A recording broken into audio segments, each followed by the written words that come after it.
Allez, c'est parti pour un nouveau numéro de C'est du solide sur Boursorama. Chaque semaine, on vous donne des conseils pour mieux gérer votre épargne immobilière. Bonjour Jean-Marc. Bonjour David. Bon, on va parler de diversification. Alors, c'est pas un gros mot.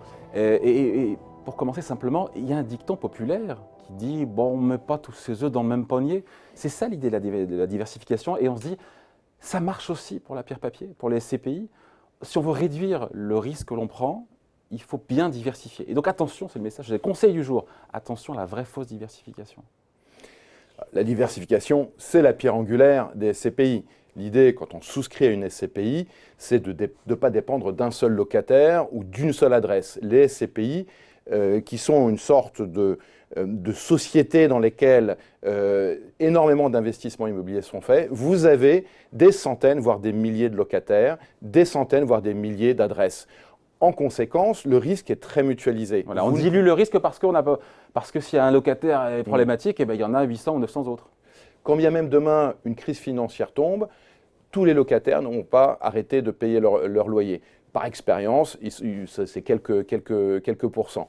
Le fait aussi de souscrire dans différentes classes d'actifs, de ne pas se limiter au bureau, de faire du commerce, de faire du tourisme, du loisir, de faire de la logistique, sont des façons aussi d'entrer dans l'immobilier à différents cycles, de telle sorte qu'il y a une sorte de lissage de la performance que, quand on regarde les performances des années précédentes, est extrêmement clair en fait. Ouais. Donc ça veut dire qu'en fait, on est un peu caricatural, mais une mauvaise diversification, si on prend le problème à l'envers, ça serait une SCPI avec 5 commerces ou bureaux dans le même arrondissement. C'est schématique. Voilà, ça serait une mauvaise diversification. Oui, alors il faut quand même privilégier les zones très attractives, comme par exemple Paris, Lyon ou Bordeaux. Néanmoins, je crois que le contre-exemple le plus frappant d'une diversification à moitié faite, c'est d'acheter des énormes immeubles qui sont occupés par un seul locataire. Puisque lorsque le locataire s'en va ou par exemple fait faillite, c'est des choses qui arrivent, il y a des vides locatifs qui impactent de façon très défavorable les performances de la SCPI. Donc finalement, si on résume, une bonne diversification, ça veut dire qu'il y a plein de lignes, il y a plein d'actifs dans le portefeuille.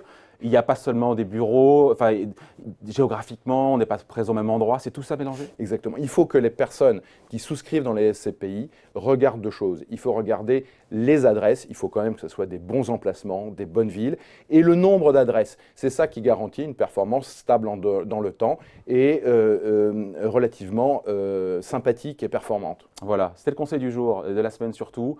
Bien diversifier, attention à la vraie fausse diversification en matière de SCPI. Merci Jean-Marc. Merci David. C'est du solide sur Boursorama, c'est fini pour aujourd'hui, mais on revient, c'est une bonne nouvelle la semaine prochaine.